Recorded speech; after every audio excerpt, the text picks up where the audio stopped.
15 KG সোনা উদ্ধার হয়েছে, নগদ 5 কোটি টাকা উদ্ধার হয়েছে। যে টাকা এখনো অবধি গোনা হচ্ছে, 5টি মেশিন আনা হয়েছে, জোড়া ট্রাঙ্ক আনা হয়েছে, সেই ছবি যেমন দেখাচ্ছি। পাশাপাশি জানিয়ে রাখবো, মুখ্যমন্ত্রী তিনি এই ঘটনা প্রসঙ্গে একটি পোস্ট করেছেন। ইতিমধ্যেই সরকার একেবারে স্পষ্ট জানিয়ে দিয়েছে দুর্নীতিতে জিরো টলারেন্স। আর সেই জায়গায় দাঁড়িয়ে পোস্ট মুখ্যমন্ত্রী শুভেন্দু অধিকারী।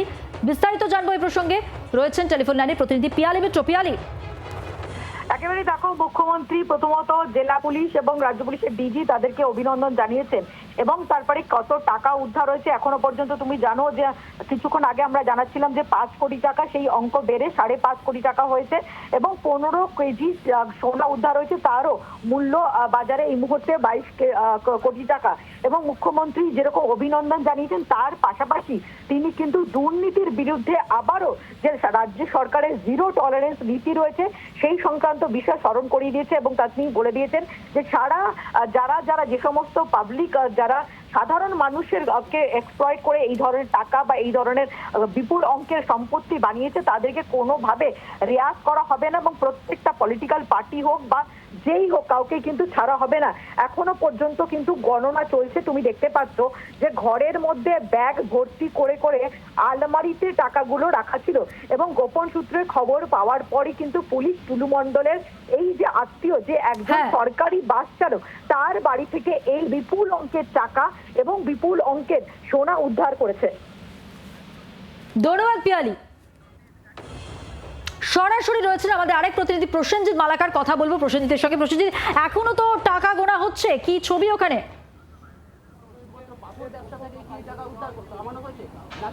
দেখো, একেবারে তোমাকে প্রথমে একটা ছবিটাই দেখানোর চেষ্টা করতে পারবো। আমি দেখতে পাচ্ছ যে বাড়ি, একেবারে বাড়ির সামনে আমি রয়েছি এবং সেখানে তুমি দেখতে পাচ্ছ বাইরে পুলিশ মোতায়েন করা রয়েছে, দরজা লাগানো রয়েছে।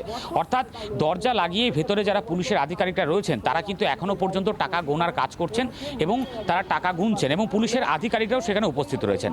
সব থেকে বড় বিষয় যে আনুমানিক তুমি জানো যে এখনো পর্যন্ত প্রায়, যেটা আমরা জানতে পারছি, যে প্রায় 5.5 কোটি টাকার মতো রয়েছে এবং তার পাশাপাশি আরও বেশি এই যে গুনতি বা টাকার সংখ্যা সেটা আরও বেশি বৃদ্ধি পাবে, এমনটাই কিন্তু আশঙ্কা করছে বা পুলিশের তরফ থেকে জানানো হচ্ছে। পাশাপাশি প্রায় 15 কেজির মতো সোনা উদ্ধার হয়েছে এখনো পর্যন্ত কিন্তু খবর। ফলে সে জায়গায় দাঁড়িয়ে সব থেকে বড় প্রশ্ন উঠছে যে এত টাকা, এত সোনা কোথা থেকে এলো, কিভাবে এলো এবং এই মজুত করা বাড়িতে যিনি মজুত করে রেখেছিলেন, যদি সেক্ষেত্রে কেন মজুত করে রেখেছিলেন, অর্থাৎ এত টাকা কেন তিনি রেখেছিলেন, সেগুলোই কিন্তু সব থেকে বড় প্রশ্ন হয়ে এই মুহূর্তে দাঁড়িয়েছে।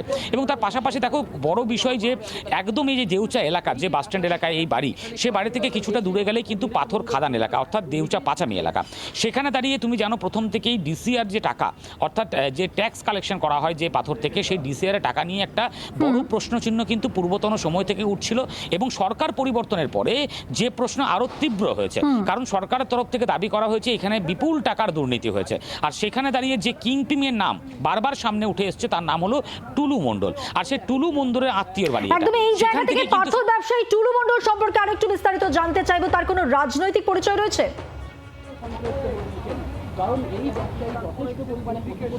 দেখো, একেবারে টুলু মণ্ডলের কোনো রাজনৈতিক পরিচয় না থাকলেও বারবার কিন্তু এই টুলু মণ্ডলের নাম বীরভূম জেলাতে বারবার উঠে এসেছে। তার কারণ কি, আগেও তার বাড়িতে ইডি রেড হয়েছে, সিবিআই রেড হয়েছে, তদন্ত চলেছে এবং অনুব্রত মণ্ডল যখন গরু পাচার মামলায় রীতিমতো বলা যায় অস্বস্তিতে ছিলেন, ঠিক সেই সময়তে কিন্তু তার বাড়িতে তল্লাশি চালানো হয় এবং অনুব্রত মণ্ডল ঘনিষ্ঠ ব্যবসায়ী হিসেবে কিন্তু টুলু মণ্ডল দীর্ঘদিন ধরে পরিচিত ছিলেন। ফলে সেখানে দাঁড়িয়ে এই টুলু মণ্ডল দীর্ঘদিন ধরে রাজনৈতিকভাবে অনুব্রত মণ্ডলের ঘনিষ্ঠ হিসেবে পরিচিতি হওয়া, তারপরে আবার এই টুলু মণ্ডলের আত্মীয়র বাড়ি থেকে টাকা উদ্ধার হওয়া, সব বিষয়টাই কোনো না কোনোভাবে একের পর এক লিঙ্ক রয়েছে, এমনটাই কিন্তু এই মুহূর্তে পুলিশ প্রশাসন মনে করছে।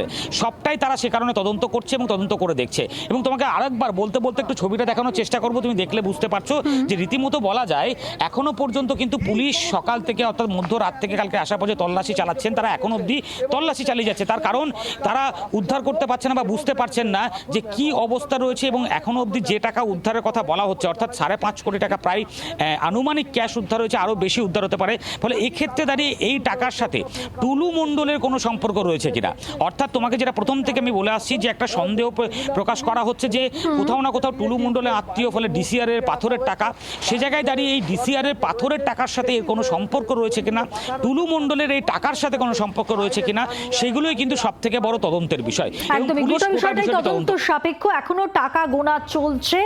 অবশ্যই এদিকে নজর থাকছে আমাদের। আপাতত ধন্যবাদ প্রসেনজিৎ তোমাকে, সরাসরি ছিলেন প্রতিনিধি প্রসেনজিৎ মালাকার এবং টেলিফোন লাইনে পিয়ালি মিত্র।